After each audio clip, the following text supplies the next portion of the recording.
जय हिंद। मेरा नाम है अलक पांडे और आज मेरे साथ हैं आईआईटी जेईई 2022 के एक बहुत ही बेहतरीन कहानी रोहित शॉ। ये इस समय आईआईटी दिल्ली में पढ़ाई कर रहे हैं, वहाँ से बीटेक कर रहे हैं। रोहित शॉ आते हैं कोलकाता के एक स्लम एरिया से जिसका नाम है निकाशी पाड़ा। रोहित की कहानी बहुत ही इंस्पायरिंग है, बहुत ही मोटिवेटिंग है और ख़ास करके उन लोगों के लिए जो जीवन में ये कहते हैं कि हमारे पास सुविधा का बहुत अभाव है।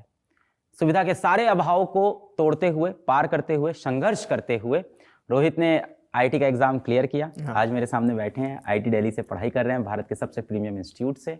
रोहित के पिताजी टैक्सी चलाते हैं और ये उनके पिताजी का संघर्ष है, उनकी दुआएं हैं कि आज बच्चा आईआईटी दिल्ली में बैठा हुआ है। कैसा लग रहा है रोहित? सर अभी तो आपके सामने बैठ के बहुत अच्छा लग रहा है। आपसे मिलने के लिए मैंने 6 साल वेट किया। बहुत पहले से ही आपको देखता था जब आपके 500 के सब्सक्राइबर वगैरह थे।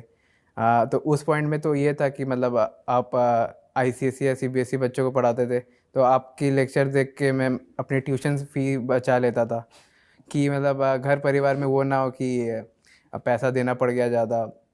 तो हमारा बैकग्राउंड मतलब हमारा एक छोटा सा रूम है जिसमें मैं, दीदी, मेरी मम्मी और मेरे पापा। मैंने अपनी स्कूलिंग अभिनव भारती हाई स्कूल से करी है, जो कि एक इंग्लिश मीडियम स्कूल है। ये मैं बात इसलिए बता रहा हूँ क्योंकि मेरे लिए एक इंग्लिश मीडियम स्कूल में पढ़नी ही बहुत बड़ी बात थी और मेरी मम्मी का इसमें बहुत बड़ा हाथ था। जब एक घर में एक माँ कोई एडुकेटेड होती है, मेरी मम्मी ने बीए किया हुआ है, एक एडुकेटेड अगर मम्मी रहती है तो वो घर परिवार को पढ़ा देते हैं वो। तो मैंने और मेरी दीदी ने दोनों ही इंग्लिश मीडियम स्कूल से की, वरना हम किसी गवर्नमेंट स्कूल में भी पढ़ते हैं। और इंडिया में तो ये चलन है कि मतलब आप स्कूलिंग आपको प्राइवेट चाहिए और कॉलेज आपको गवर्नमेंट चाहिए, ये चलता रहता है इंडिया में। तो हमने वहाँ की और अगर मैं उस स्कूल में कभी पढ़ता नहीं तो मेरे को ये आईआईटी जेईई का सपना नहीं आता, ना ही मैं कभी इस सपने के लिए फाइट बैक करता। मैंने जेईई मेन सेशन 1 में आपको बोला था कि 83 परसेंटाइल स्कोर की थी, जो कि मतलब समथिंग इक्विवेलेंट टू 1,80,000 रैंक बैठती।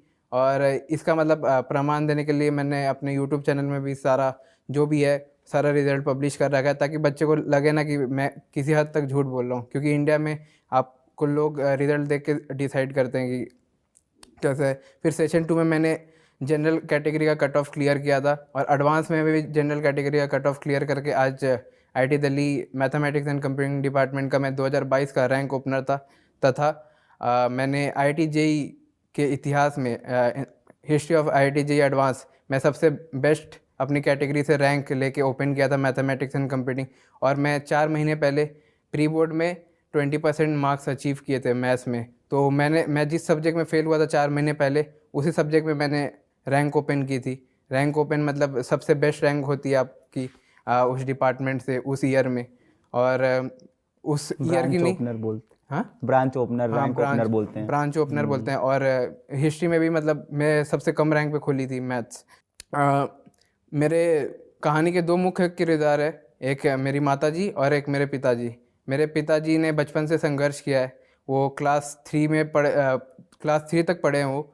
और वो बचपन में जैसे 7 साल की उम्र से वो पैसे कमा रहे हैं ताकि वो अपने भाइयों को सपोर्ट कर सके पहले। फिर 7 साल की उम्र से, हाँ, 7 साल की उम्र में मेरे पापा रेलवे स्टेशन में खीरे बेचा करते थे नमक लगा के। उसके बाद उन्होंने अपने पिताजी के साथ, जो मेरे दादाजी है, उनके साथ एक पान दुकान खोली, पान की शॉप खोली। और फिर उससे भी नहीं बढ़ा, मतलब इनकम उतनी नहीं हुई तो बस कंडक्टर बने। बहुत कम उम्र में, 13-14 साल की उम्र में उन्होंने बहुत संघर्ष किया। बस कंडक्टर बन के उन्होंने देख देख के गाड़ी चलाना सीखा। मतलब उनके पास वो कोई फॉर्मल वो नहीं थी कि वो सीख सके। उन्होंने खुद का फिर एक टैक्सी खरीदा। और जब मेरी दीदी पैदा हुई थी तो मेरे घर में छत नहीं थी। जब तक मैं पैदा हुआ तब तक एक छोटा सा रूम था, एक छोटा सा ही रूम था और वो रूम मेरे हॉस्टल के रूम के इक्विवेलेंट है। वो सब याद करता हूँ तो बहुत इमोशनल रहता है। मतलब मेरे साथ तो ऐसा हो चुका है कि लाइफ में मैंने बहुत कुछ देखा है। मतलब बहुत जगह फेल भी हुआ, बहुत चीज़ पाने की कोशिश की, बहुत जगह फेल भी हुआ था मैं।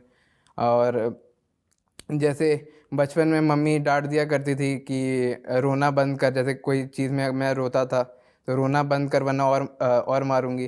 तो बड़े होते होते अगर आज मेरे को कोई 10 थप्पड़ भी मार दे तो आंखों से आंसू नहीं निकलते, इतना कुछ झेल चुका मैं।